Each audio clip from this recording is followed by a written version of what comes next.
Hoje nós vamos falar de estimativa, né? E a dica que eu dou de estimativa, quem me conhece sabe o que eu vou falar, para de estimar. Tá? Estimar normalmente em todos os cenários é mais um waste, é mais um desperdício, né? Traz mais desperdício, na verdade, do que traz mais benefício, ou que agrega mais valor para o seu dia a dia, para o dia a dia do seu time, para o dia a dia do seu projeto, para o dia a dia de qualquer coisa que você está fazendo. Estimar normalmente traz mais malefícios do que benefícios, né? E normalmente quando a gente está falando de estimativa, você deve estar pensando, poxa, então como que eu vou saber quando que eu vou entregar? Quando que eu vou saber quando que eu eu vou terminar? Como é que eu vou responder isso pro meu cliente? Como é que eu vou responder isso pro meu usuário? Gente, isso não é estimativa, isso é previsibilidade. A gente confunde as coisas, né? Uma coisa é a gente ter previsibilidade, outra coisa é a gente estimar algo, né? E aí eu parto do princípio, porque quando a gente fala de estimativa, normalmente a gente tem duas situações. Tá? E a primeira delas é um time novo de projeto, né? Time novo de projeto, chega um backlog lá, tem que fazer, chega alguma coisa que tem que fazer, um item, qualquer coisa que seja, né? E nesse momento esse time vai estimar. Só que esse time não conhece o negócio, não conhece o projeto, enfim, completamente novo no contexto, né? E ele vai se reunir para estimar. Olha o tamanho do waste que é isso. Ele vai se reunir para estimar sem saber direito os desafios que tem ali, sem conhecer direito aquela ferramenta, sem conhecer direito quem são as pessoas que estão envolvidas, sem conhecer nada do contexto. E ele vai estimar. Na hora que ele estimar, ele vai sair com um prazo, olha, né? Vai sair com um prazo que ele vai correr atrás dele, com uma estimativa que ele vai tentar atender. E provavelmente, vou falar aqui, seguramente 80% dos casos, ou até mais, não vai conseguir atingir aquela estimativa. E aí provavelmente vai ter, porque faltou o teste, porque faltou não sei o que, porque a gente não conhecia direito isso, porque a gente não conhecia direito tal situação e por isso a gente acabou não entregando isso aqui. Enfim, essa é a situação 1, né? E a situação 2, né? A situação 2 é o time que, vamos falar assim, velho de projeto, o time que já tem muito tempo de projeto. Esse time tá lá, tá fazendo, já conhece muito, conhece a tecnologia, conhece o contexto, conhece as pessoas, sabe de tudo, e ele para ali, reúne, né, faz as estimativas das coisas que ele tem para fazer. Na hora que ele faz essas estimativas das coisas que ele tem para fazer, o que vai acontecer? Provavelmente ele vai acertar mais. Né? Provavelmente ele vai acertar mais as estimativas porque ele conhece o contexto. É a única diferença de um time novo para um time antigo, para um time velho, vamos falar assim, né? O time velho, ele conhece o contexto, tá? Não é porque ele tem mais rodagem, porque ele sabe mais as coisas, porque ele conhece mais a tecnologia que ele acerta mais a estimativa, é porque ele conhece mais o contexto, ele conhece mais o negócio, ele conhece mais o usuário, ele conhece mais o PO, ele conhece mais as pessoas que estão ali, ele conhece mais o contexto. Tá? Mas a complexidade da estimativa de se fazer um software, de se fazer um produto, né, de tecnologia, ela continua sendo o time novo ou não no projeto, né? E nessa segunda situação, quando o time é novo, ele reúne, faz uma estimativa e o que acontece? Acontece o que eu chamo de estimativa de feeling, né? Porque é um feeling, né? A estimativa não nada mais é do que um feeling. Aquele time conhece o contexto, algumas certezas ele tem, porque ele já passou em alguns pontos ali, mas nada, né? Não passa de um feeling, né? E a chance de errar é muito grande. Aí perceba, né? Você tem um time que, poxa, eu tenho uma base aqui, meu time tem uma velocity nos últimos 5 anos, ele roda, né? Com essa velocity aqui, então eu posso repetir nos próximos 20 anos que ele vai acertar. Não vai.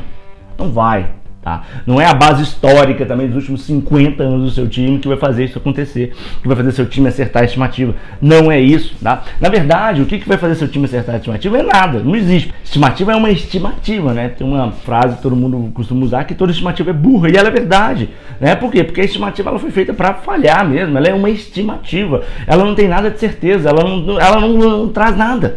Né? E por isso, por si só, quando a gente está falando de gestão ágil, quando a gente está falando de Lean, quando a gente está falando de desperdício, a gente parar para estimar vai começar a ser um waste. Por quê? Porque seu time gera uma estimativa de feeling, seja na situação 1 lá, que o time não conhece nada do contexto, na situação 2 que o time conhece muito o contexto, né? Então, vai sair com uma estimativa de feeling. E aí, a dica que eu te dou é o seguinte, para de estimar, tá? Quanto mais você estima, você para o seu time para estimar, mais tempo você perde. Né? Poxa, aí você deve estar pensando, poxa, então o que eu faço? O que eu faço se eu não estimo, o que eu vou fazer? Como que eu consigo? Como que eu vou fazer isso? Como que eu vou fazer aquilo? Né? E aí vou falar duas coisas aqui que é muito interessantes. A primeira é que toda estimativa ela só existe para gerar uma expectativa, né? Hoje, principalmente no mercado de software, de tecnologia, toda estimativa existe para gerar ou para setar uma expectativa. E depois disso a gente Gestão de expectativa de entrega, né? A gente não faz mais a gestão da estimativa, né? Então esse é o primeiro grande foco, né? Se ninguém nunca parou para pensar isso, essa é a primeira grande coisa que acontece. A segunda grande coisa que eu acho que é a grande segredo por trás de estimativa é: para de estimar, né? Começa a usar estatística, né? Começa a usar a matemática a seu favor. Gente, de TI, a grande maioria das pessoas aqui são matemática pura. TI é matemática, são exatas. Começa a usar estatística. Poxa, mas como é que eu vou chegar? Pega tudo que o seu time faz e começa a entender como o seu time funciona. E não coloca o seu time para estimar com base num achismo, com base num feeling, né? Seu time tem que começar a entender que, olha, as histórias desse tipo, do tamanho tal, eu tenho um nível de confiança aqui de 70% que eu faço em 8 dias. Pronto. Pra que você vai colocar esse time para estimar, para chegar a uma estimativa de 5 e fazer em 8?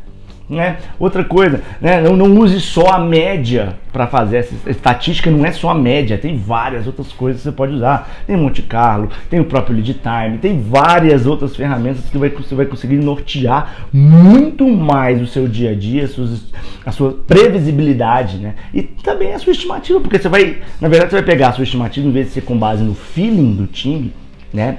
Eu não sou contra estimar, né?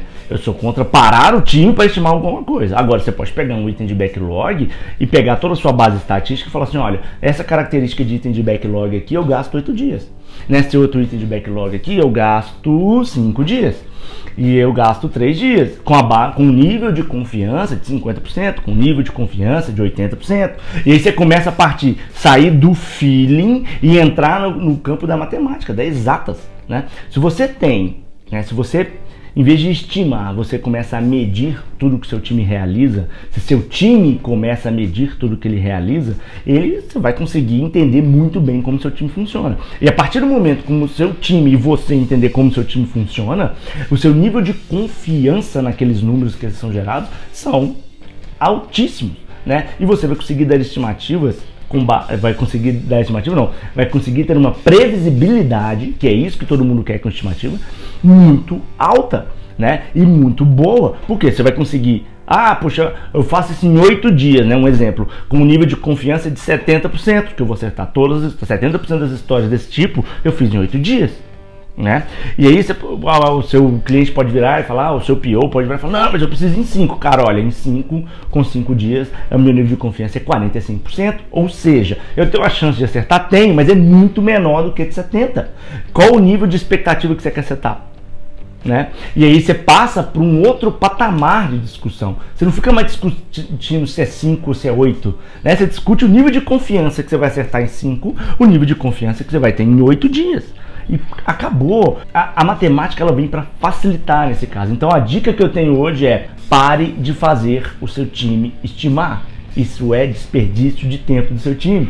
Comece a gerar suas estimativas com base na matemática. E isso vai te dar uma previsibilidade com muito nível de confiança, com a grande chance de acertar. E você vai sair do achismo, do feeling de o que acontece e o que não acontece. Então, comece a usar a matemática para fazer suas estimativas e garantir a sua previsibilidade. Essa é a dica de hoje. Aqui é Roberto Brasileiro do métodoagil.com. Se inscreva no canal do YouTube, curta a página do Facebook, porque o objetivo é compartilhar a experiência.